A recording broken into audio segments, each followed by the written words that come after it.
Moi kaikille! Mä kävin Halloween jahdissa ja arvatkaa mitä. Sain 3 kiloa karkkia. Ja vieläkin mun tämän vuoden Halloween custom oli toi capybara.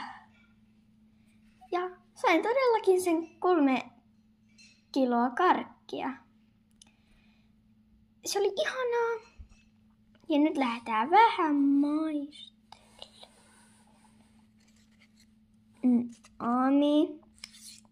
Nami. Liian hyvää. Joo, siis tykätkää videosta, niin näette ihan muutakin kuin tätä ankkaelämää. Älkää huoliko. Ankkaelämää ei ole ainutta, mitä täältä löytyy. Joten tykätkää Petra Niemistä.